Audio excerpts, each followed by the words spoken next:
Yes breaking news ఉన్నాం. పేరు మహానుభావుడిది, చేసేది అవినీతి. హైదరాబాద్ మణికొండలో భారీ అవినీతి తిమంగళం ఏసీబీకి చిక్కింది. విద్యుత్ శాఖ ఏడీఈ అంబేద్కర్ బినామీ సతీష్ ఇంట్లో కళ్ళు చెదిరేలా నోట్ల కట్టలు బయటపడ్డాయి.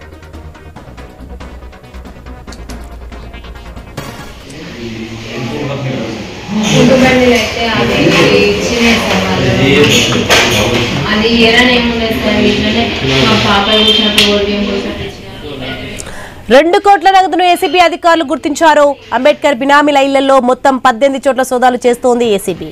200 కోట్లకు పైగా ఆస్తులు కూడా గట్టినట్లు గుర్తించారు. భారీగా ఆస్తులు, వ్యవసాయ భూముల పత్రాలను స్వాధీనం చేసుకున్నారు.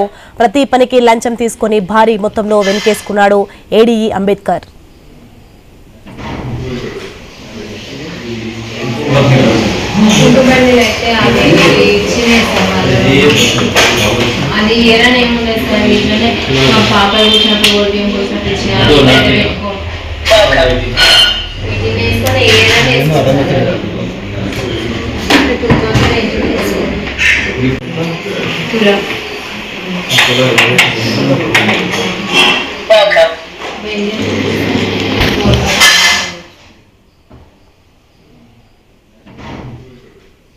ఈరోజు కరప్షన్ ఎలిగేషన్స్ అనేవి ఉన్న ఒక ఏడీఈ గారి పైన కేసు రిజిస్టర్ చేసి మేము దర్యాప్తు చేస్తున్నామండి. అందులో భాగంగా ఈరోజు వాళ్ళ ఇంట్లో హౌస్ సర్చెస్ చేస్తున్నాము. ఆయన పేరు అంబేద్కర్, ఎరుగు అంబేద్కర్ గారు. ఆయన ఏడీఈగా ఇబ్రాహీంబాగ్లో చేస్తున్నారు. ఆయనతో పాటు ఆయనకి సంబంధించిన కొద్దిమంది ఎవరైతే క్లోజ్ అసోసియేట్స్ ఉన్నారో ఈ యొక్క కరప్షన్ యాక్టివిటీస్లో భాగం పంచుకుంటూ ఎవరైతే ఆయనకి క్లోజ్ ఎయిడ్గా ఉన్నారో వాళ్ళందరికీ ఇండ్లలో కూడా సోదాలు చేయడం జరుగుతుంది. ఈ ఇన్ఫర్మేషన్ ప్రకారం అరౌండ్ 10 to 12 ప్లేసెస్లో సోదాలు అయితే జరుగుతున్నాయండి. కరప్షన్ యాక్టివిటీస్లో పార్టిసిపేట్ చేస్తూ వాళ్ళతో పాటు స్వలాభం కోసము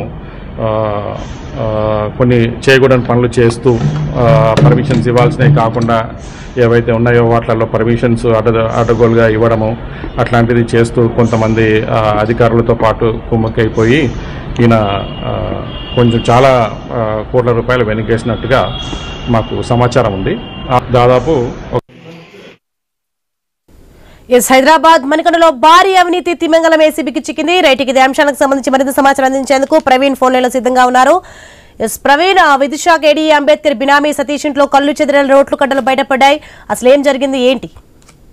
ఎస్ సోని, అయితే మనం చూసుకుంటే కనుక మొత్తం రంగారెడ్డి జిల్లా అయితే ఇబ్రాహీంబాగ్ లో విద్యుత్ శాఖలో పనిచేస్తున్నటువంటి ఏడీ అంబేద్కర్ నివాసంలో ఈ రోజు ఉదయం నుండి సోదాలు నిర్వహించారు. ఈ సోదాల నేపథ్యంలో మొత్తం కూడా ఇతరులకు సంబంధించినటువంటి ఎవరైతే బినామీలు ఉంటారో ఆ బినామీల దగ్గర కూడా మొత్తం కూడా అయితే సోదాలు నిర్వహిస్తున్నారు. ఇటు మెదక్ కానీ, సూర్యాపేట కానీ, నల్గొండ, రంగారెడ్డి, హైదరాబాద్ జిల్లాలో కూడా కంటిన్యూస్ గా ఈ ఉదయం నుండి మొత్తం కూడా 12 టీమ్స్ ఏర్పడి ఈ యొక్క సోదాలు నిర్వహిస్తున్నారు.